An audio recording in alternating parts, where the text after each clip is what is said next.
Hello दोस्तों, तो स्वागत है आपका हमारे इस टॉपर एक्सप्रेस बैच में।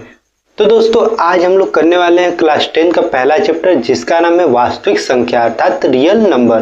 तो आज हम लोग इस वीडियो में इसकी इम्पोर्टेंट क्वेश्चन को करने वाले हैं जो कि पिछले ईयर्स में पूछे गए हैं और इस ईयर के एग्जाम में आने की संभावना है। तो दोस्तों ये बहुत ही ज़्यादा इम्पोर्टेंट क्वेश्चन होने वाला है। तो इस वीडियो में मैं आप लोगों को ऑब्जेक्टिव और हो सके तो लॉन्ग और शॉर्ट क्वेश्चन को भी इसी वीडियो में कराने वाला हूं। तो इस चैप्टर से आप लोगों को 5 नंबर का बोर्ड एग्जाम में पूछा जाता है क्वेश्चन। तो आज इस वीडियो में आप लोगों का 5 नंबर कंफर्म हो जाने वाला है। तो आप लोग वीडियो में बने रहिएगा और वीडियो पूरा देखिएगा और जितना मैं क्वेश्चन करा रहा हूँ आप लोगों को अच्छे से करना है और उसका खूब प्रैक्टिस करना है। जितना ही आप लोग प्रैक्टिस करोगे आपको पेपर देने में आसानी होगी और एग्जाम में आप फटाफट उस क्वेश्चन को लगा पाओगे। तो चलिए बिना वीडियो को देरी किए फटाफट हम लोग वीडियो को स्टार्ट करते हैं। तो दोस्तों देखिए, सबसे पहले आपको स्क्रीन पे एक क्वेश्चन दिख रहा होगा। इसमें पूछा है कि यूक्लिड विभाजन परिमिका के अनुसार दो धनात्मक पूर्णांक a और b दिए रहने पर ऐसी अद्वितीय पूर्ण संख्या q और r विद्यमान है कि a बराबर BQ प्लस R जबकि R निम्न को संतुष्ट करता है। ऑप्शन आपको A B C D करके दिया हुआ है, तो इसका सही ऑप्शन आपका C हो जाएगा। C ऑप्शन कैसे होगा? इसमें दिया हुआ है कि 0 से बड़ा R जो है वो 0 से बड़ा या तो बराबर होना चाहिए और B से छोटा होना चाहिए, तो इसका C ऑप्शन आपको बिल्कुल सही हो जाएगा। नेक्स्ट क्वेश्चन आपको दिख रहा होगा, लिखा है संख्या 156 का अभाज्य गुणनखंड होगा। तो अभाज्य गुणनखंड आप लोग आसानी कर सकते हो, इसका बी ऑप्शन आपका बिल्कुल करेक्ट हो जाएगा।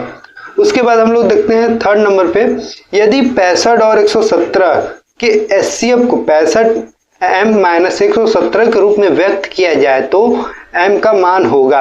Option A B C D करके दिया हुआ है और इसका सही ऑप्शन आपका बी हो जाएगा 2। देखिए कैसे, मैं आप लोग को ये क्वेश्चन करा देता हूं। देखिए यहाँ पे आप लोग को दिया हुआ है कि 65 और 75 ही दिया ना, 117 आपको दिया है।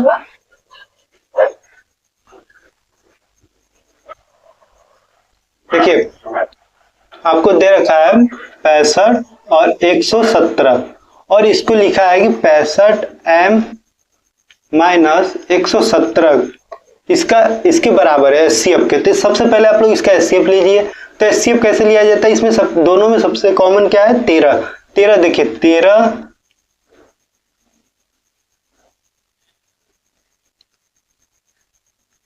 ये देखिए इसमें से 13 कॉमन हो जाएगा, तो 13 कॉमन होगा और इसमें से कुछ नहीं लगा तो 13 ही इसका एचसीएफ हो जाएगा। अब इसको क्या करना है? एचसीएफ के बराबर रख लेना है। तो एचसीएफ हम लोग का 13 आ रहा है तो इसके बराबर हम लोग 13 लिख लेंगे। अब देखिए इसको 75 करेंगे तो यहाँ पे 65 m बराबर यहाँ पे 130 हो जाएगा और m बराबर इसको काटेंगे तो 2 हो जाएगा। आप लोग कर सकते हो, काफी अमेजिंग क्वेश्चन है और ऐसे क्वेश्चन बहुत ज्यादा पूछे जाते हैं, तो आप लोग इसको अच्छे से कीजिएगा। चलिए नेक्स्ट हम लोग देखते हैं।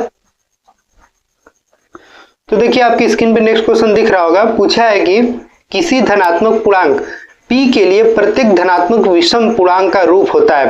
तो धनात्मक विषम पूर्णांक का रूप आपको पूछा है।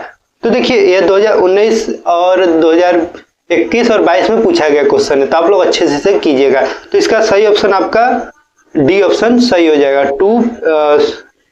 2p+1 हो जाएगा इसका सही विकल्प। देखिए कैसे, क्योंकि इसमें धनात्मक विषम पूर्णांक पूछा है, सम पूर्णांक नहीं, धनात्मक विषम पूर्णांक। विषम पूर्णांक क्या होता है? जैसे देखिए यहाँ पे जैसे मान लीजिए कोई p दिया है, p को मान लीजिए कोई विषम संख्या। विषम संख्या क्या होता है? 1 3 5 7 9, ये सब क्या है? विषम संख्या है। अब इसमें देख रहे हैं कि p क्या है? 2p+1 यदि हम कर रहे हैं तो एक विषम संख्या प्राप्त हो रहा है। कैसे? देखिए यदि p की जगह पे 1 रखिए, यदि हम लोग सबसे पहले 0 रखते हैं तो 0 रखेंगे तो 1 आएगा। यदि हम इसमें p की जगह पे 1 रखते हैं तो यहाँ पे 3 आएगा और यदि यहाँ पे 2 रखते हैं तो 2 दूना 4 1 5। इसी तरह देखिए विषम संख्या आ रहा है ना, तो ये ऑप्शन आपका बिल्कुल सही हो जाएगा, डी ऑप्शन। चलिए नेक्स्ट देखते हैं हम लोग। स्क्रीन पे आपको दिख रहा होगा, इस क्वेश्चन का आप लोग अच्छे से कीजिएगा, 3 साल तक लगातार पूछा गया है, तो हो सकता है इस साल भी एग्जाम में आ सके। नेक्स्ट देखिए, किसी धनात्मक पूर्णांक q के लिए प्रत्येक धनात्मक सम पूर्णांक का रूप होगा। देखिए उसी को बदल कर, उसमें विषम पूछा था, इसमें सम पूछा है, तो ये हो जाएगा 2q। तो देखिए विषम बनाने के लिए हम +1 किया है, तो सम बनाने के लिए क्या करना है, 1 को हटा देना है, 2 इंटू पी हो जाएगा।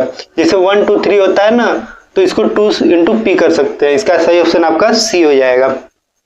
तो चलिए नेक्स्ट देखते हैं। देखिए ऐसा क्वेश्चन बहुत ज्यादा पूछ रहा है, लगातार थोड़ा थोड़ा चेंजिंग करके पूछ रहा है। तो चलिए देखिए 6वें नंबर पे हम, यदि p और q दो धनात्मक पूर्णांक इस प्रकार है कि p बराबर ab² और q बराबर aq(b), जबकि ab अभाज्य संख्या है, तब एलसीएम होगा। आपको एलसीएम बताना। अभाज्य संख्या क्या होता है आपको पता होगा, भाज्य और अभाज्य संख्या। भाज्य संख्या जो 2 से विभाजित हो, अभाज्य संख्या जो स्वयं से विभाजित हो और 2 से न विभाजित हो, मतलब बस केवल स्वयं से विभाजित, जैसे 13 हो गया आपका, 17 हो गया, 19 हो गया, ये सब स्वयं से विभाजित हो सकती है और किसी भी संख्या से नहीं, तो ऐसे अभाज्य संख्या करते हैं। तो आप लोग का इसका ऑप्शन जो है सी एकदम करेक्ट हो जाएगा। चलिए नेक्स्ट देखते हैं। यदि a बराबर आपको इतना दिया और b बराबर इतना दिया है, तब एचसीएफ आपको निकालना है।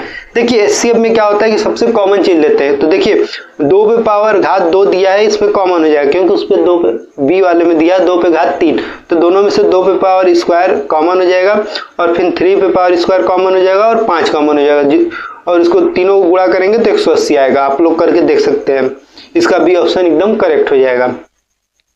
चलिए नेक्स्ट देखते हैं कि दिया गया है कि लसा आपको दे रखा है और मसा आपको ज्ञात करना है। तो देखिए इसका फार्मूला होता है कि मसा बराबर 2 संख्याओं का गुणनफल बटे के 2 संख्याओं का लसा। देखिए मैं आप लोग के लिए लिख दे रहा हूं फार्मूला। देखिए एचसीएफ बराबर होता है 2 संख्याओं का गुणनफल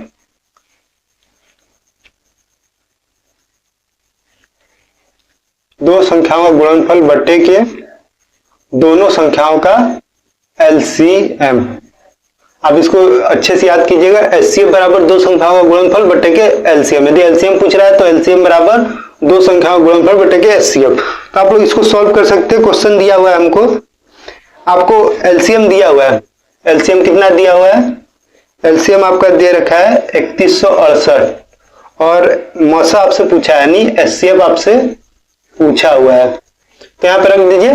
देखिए एचसीएफ बराबर फार्मूला होता है 2 संख्याओं का गुणन। संख्या देखिए दिया 132 और 288, तो 132 गुणे 288 बटे में 3168। अब इसको काट लीजिएगा, काटने के बाद आपका आंसर आ जाएगा, काटेंगे तो आपका 12 आंसर आ जाएगा। तो काट लीजिएगा। अब इसमें मैं ज्यादा कराऊंगा तो ज्यादा लेट होगा, वीडियो काफी लंबा हो जाएगा। चलिए नेक्स्ट क्वेश्चन देखते हैं। 9वां नंबर पे आपको स्क्रीन पे दिख रहा होगा कि निम्न में से कौन सा सअभाज्य संख्याओं का योग एक युग में। सअभाज्य संख्या क्या होता है, जिसका एचसीएफ 1 आए उसे सअभाज्य संख्या कहते हैं, जिसका एचसीएफ 1 आए। तो इसमें आप लोग एचसीएफ निकालोगे तो देखिए आपका बी ऑप्शन में 18 25 का केवल एचसीएफ 1 आएगा, इसमें और कोई संख्या कॉमन नहीं हो सकता है। जैसे फर्स्ट में देखते हैं 7 कॉमन हो जाएगा, और सी वाले में देखेंगे तो इसमें 13 आपका कॉमन, 31 कॉमन हो जाएगा, और इसमें देखेंगे तो 32 भी कॉमन हो जाएगा। लेकिन बी ऑप्शन में केवल 1 ही कॉमन होगा, क्योंकि इसमें से और कोई संख्या से ही नहीं कटेगा दोनों, तो 1 कॉमन हो जाएगा, अर्थात एचसीएफ होगा। अब उसका बी ऑप्शन सही हो जाएगा। चलिए 10वें नंबर पे देखते हैं। संख्या 144 के अभाज्य गुणनखंड में अभाज्य गुणनखंडों की घातों का योग है। देखिए आप लोग अभाज्य गुणनखंड निकालने के बाद जो घात आएगा उसको जोड़ दीजिएगा। इसका सही ऑप्शन आपका डी हो जाएगा, 6 आएगा। चलिए नेक्स्ट देखते हैं। शांत दशमलव संख्या में व्यक्त हो सकने वाली परिमेय संख्या। देखिए बहुत ही ज्यादा इंपॉर्टेंट है, कई सालों से पूछ रहा है लगातार क्वेश्चन। तो देखिए शांत दशमलव क्या होता है, सबसे आप लोग बेसिक पहले जान लीजिए कि आखिर शांत दशमलव कैसे व्यक्त किया जाता है। तो देखिए शांत दशमलव क्या होता है कि p बटे q के रूप में कोई परिमेय संख्या दिया है या कोई भी संख्या दिया हुआ है, तो आपको इसका हर देखना है।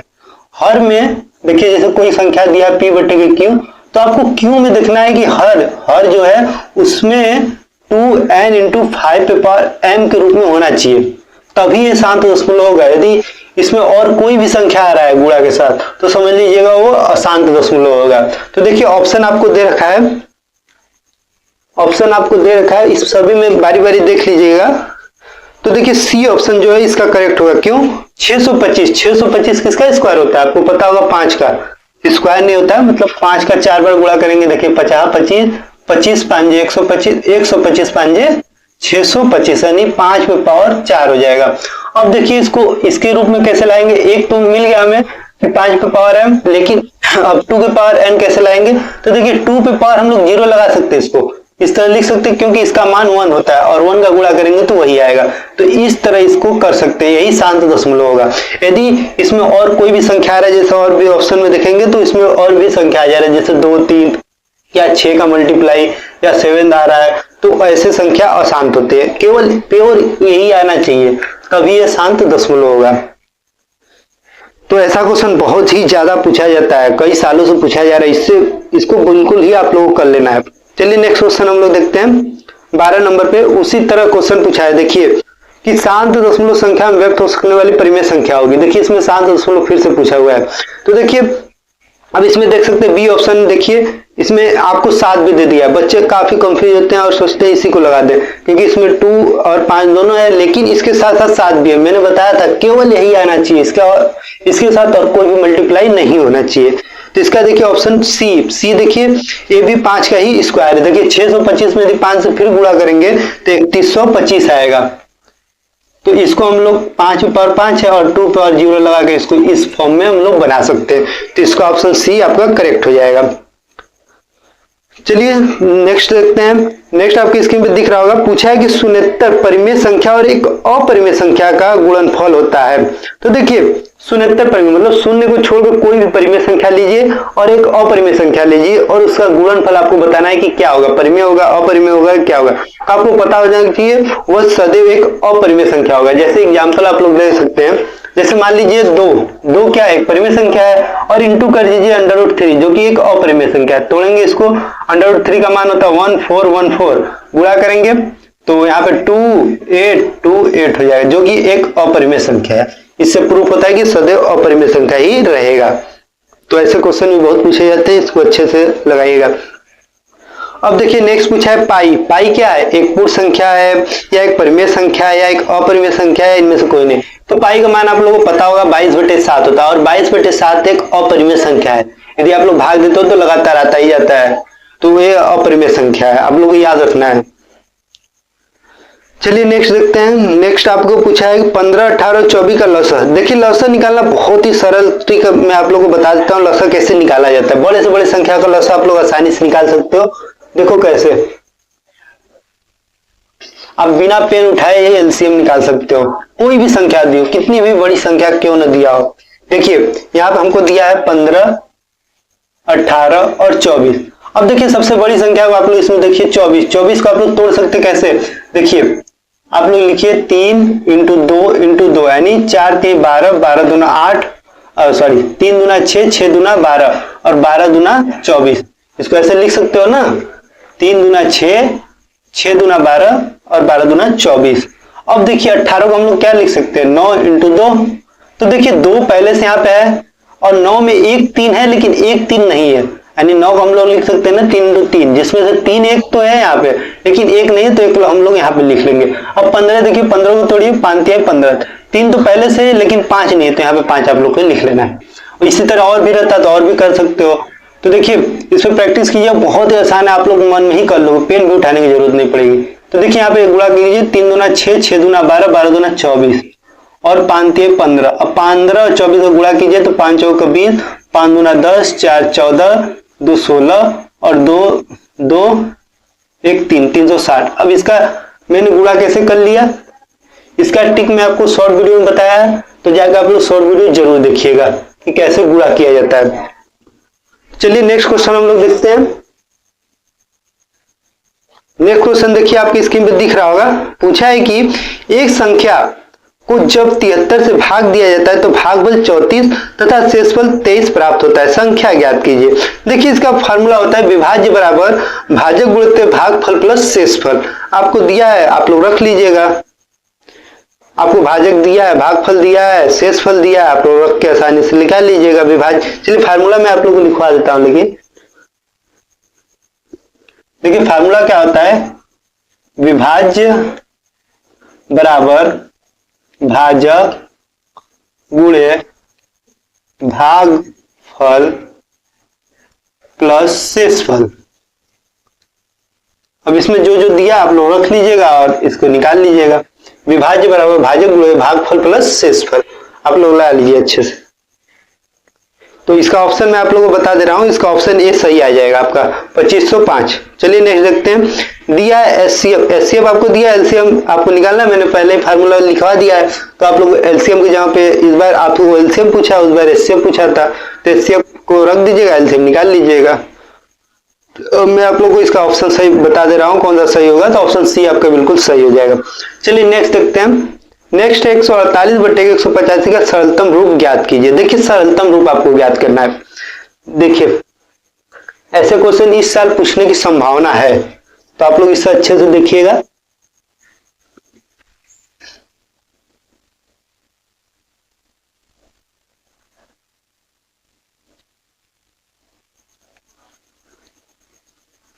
देखिए दिया आपको 148 बट्टे के 185 दिया है ना, हाँ 185, इसका आपको सरलतम रूप लिखना है। तो देखिए किसी संख्या से यदि आप काटने बैठोगे तो कटेगा ही नहीं, आप लोग 2 3 4 5 से देखते रहिएगा, कटेगा ही नहीं। तो आप लोगों को सिंपली क्या करना है, इन दोनों का एचसीएफ ले लेना है। क्या करना है, इन दोनों का एचसीएफ ले लेना है। अब देखिए एचसीएफ में यदि आप लोग काटते हो तो 37 से कटेगा। यदि ऐसे नहीं समझ में आ रहा है तो आप लोग सिंपली, यदि आप लोग को ऐसे क्लिक नहीं हो रहा है माइंड में, तो आप लोग सिंपल इसमें भाग दे दीजिए। क्या करना है, आपको इसका भाग दे देना है, यानी भाग विधि से आपको निकालना है एचसीएफ। आप लोगों ने पढ़ा होगा एचसीएफ भाग विधि से निकालने के लिए। तो देखिए एक बार में जाएगा 148 आएगा, यहां से काटेंगे तो 15, यहाँ बचेगा 7 और यहाँ पे 17 3 37। अब 37 के बाद फिर से इसमें दीजिए 148 में, देखिए कितने बार में जाएगा, तो 7 चौका 28, 4 बार में जाएगा। 7 चौका 28 और 4 3 12 2 14, यहाँ से कट जा रहा है। अर्थात 37 ऐसी संख्या है जो इन दोनों को विभाजित करेगा। तो आप लोग लिख सकते हो 37 इन दोनों को विभाजित करेगा। तो देखिए कितने बार में करेगा, 48 को केवल 4 बार में विभाजित करता है, तो यहाँ पर हम लोग 4 लिख सकते हैं। और इसको कितने बार में करेगा, तो 5 बार में करेगा। देखिए 5 7 35 और 5 3 15 3 18, तो यहाँ पे 5 बार में करेगा। तो ये इसका क्या है, सरलतम रूप है। तो इस तरह आप लोग कर सकते हो। तो चलिए ये आपका बहुविकल्पी प्रश्न था। तो ये 18 प्रश्न मैंने आप लोग बहुविकल्पी में कराया, बहुत बहुत ज्यादा इंपॉर्टेंट है और कई सालों से पूछा जा रहा है और इस साल पूछने की संभावना भी है। तो आप लोग इसे बहुत अच्छे से कीजिएगा। तो चलिए अब हम लोग देखते हैं इसके शॉर्ट क्वेश्चन को।